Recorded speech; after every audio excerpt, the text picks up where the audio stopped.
Have you noticed how suddenly everyone is talking about affordable housing in Kenya? Every week, the president is on TV cutting ribbons, praising new construction blocks, smiling for the cameras like salvation has finally arrived. Ministers are telling you to leave your rural homes, forget the soil where your ancestors rest, and move into these government-built concrete boxes. But wait, why the rush? Why the obsession? Why does every speech now sound like a commercial for apartments you'll never afford? Because behind this smiling promise of modern life, something doesn't add up. How did affordable housing become the loudest national project overnight? And why are even former leaders preaching that your heritage, your land, and your roots are obstacles to progress? It's as if a bigger force is pushing this agenda, one that doesn't care where your mother was buried, or whether you can even pay for the house they're promising you. Kenyans are being told this is development, but development for who? What if this housing boom isn't really about giving you a home? What if it's about pulling you into a financial trap so deep you'll spend your life paying for a roof you'll never truly own? Because the truth is, this story goes far beyond Kenya. It leads straight to global lenders, billion-dollar institutions, and a plan that could quietly rewrite what it means to own anything in Africa. Stay with us, because before this story ends, you'll see how the dream of 1 million homes could become the biggest trap ever set for the ordinary Kenyan. Let's rewind to where this whole affordable housing dream truly began. 2019. That's when the World Bank handed Kenya a massive loan worth 25 billion shillings under a project called Affordable Housing Finance. It sounded noble. It was sold as a lifeline for ordinary citizens earning average or low wages. Finally, a chance to own a decent home. But here's the catch. That money wasn't a gift. It was a loan with conditions, restrictions, and a very specific design. Part of the deal included creating the Kenya Mortgage Refinance Company, KMRC, an institution that would make it easier for commercial banks to issue long-term home loans. On paper, it looked like empowerment. In reality, it was the first brick in a new wall of debt dependency. Because once banks sit at the center of housing, ordinary people stop being citizens and start becoming borrowers. And that's the game. What began as a social project to give people homes was quietly transformed into a financial project, one designed to make developers, banks, and foreign investors rich. The dream of home ownership was repackaged into a new market, where your shelter becomes their profit. Sounds familiar? It should. It's the same playbook that has kept Africa chained to external debt for decades, only this time they're using houses instead of highways. Now ask yourself, if this was truly about helping Kenyans, why do less than 3% of citizens even qualify for a mortgage? Why are affordable homes in Nairobi priced between 1 and 3 million shillings, while the average Kenyan barely earns enough to survive? Let's be honest, this was never built for the boda rider, the hawker, or the teacher scraping by to feed a family. This system was never built for you. And that's exactly why there's so much urgency around it.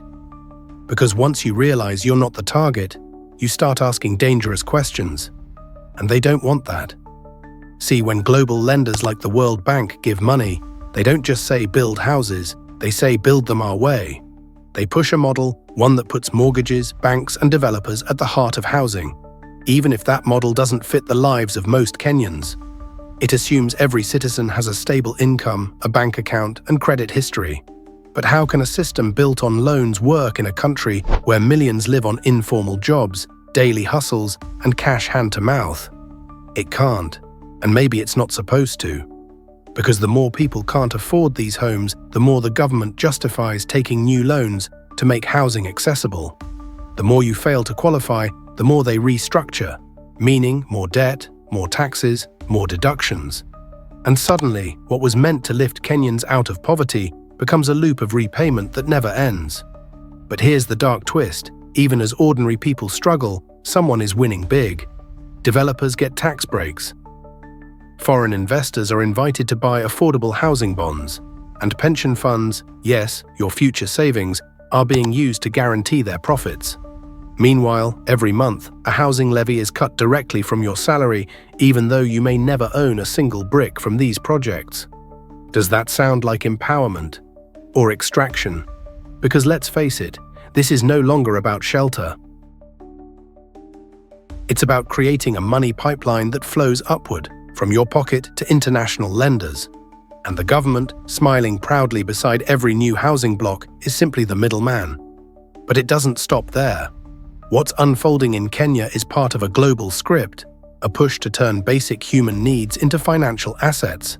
Housing, healthcare, even water, all wrapped in fancy words like development, sustainability, and inclusion.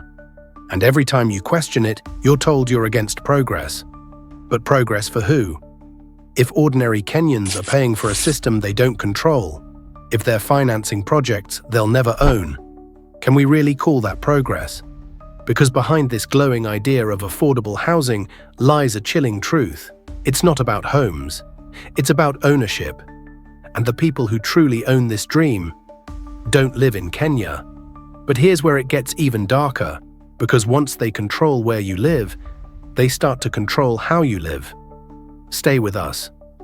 What's happening to housing today could soon decide who controls your land, your food, and even your freedom. Once they control where you live, they start controlling how you live. That's what this affordable housing dream is really about. Not development, but control. Because when leaders tell you to leave your rural land, forget where your ancestors are buried, and move into government apartments, that's not progress, that's erasure. It's the quiet replacement of independence with dependency. Our ancestors built life around land, not loans. A father's soil was wealth. A mother's kitchen was legacy. Together they formed the foundation of family, food, and freedom. Now that model is being destroyed. We're being pushed into cities, into rent-to-own systems powered by loans and foreign capital. You no longer plant your own food, you buy it. You no longer control your water, it's metered. And you no longer own your home, you just occupy it. That's not empowerment, that's containment.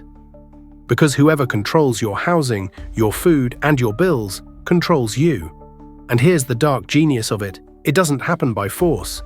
It happens quietly, through modernization, through policies that sound good, through loans dressed as progress. They say, own nothing and be happy. But those who own nothing are never free. Once you leave your ancestral soil, you leave behind your independence. You become part of a system where your very survival depends on the same structures that profit from your struggle. And that's the real plan, centralized control disguised as development. Because the more formalized life becomes, the more you can be tracked, taxed, and tamed. Look closely. These affordable houses are not just homes. They're gateways into a system of total dependence. The state collects your levy. The banks own your mortgage. The investors own your roof. And all you own is the illusion of progress. Our grandparents measured wealth by what they could touch: land, cattle, family. Now we're told wealth is a 30-year mortgage, paperwork instead of power. And the saddest part, the same leaders preaching this housing revolution have not moved into those houses themselves. They still live on their fenced farms, surrounded by gardens, enjoying the very independence they're asking you to abandon. So before you believe the slogan, 1 million homes for all Kenyans, ask them one question: where is your affordable house? Because if it's truly for everyone, they should lead the way. Until then, this isn't progress. It's a debt trap wrapped in promises and built on your freedom.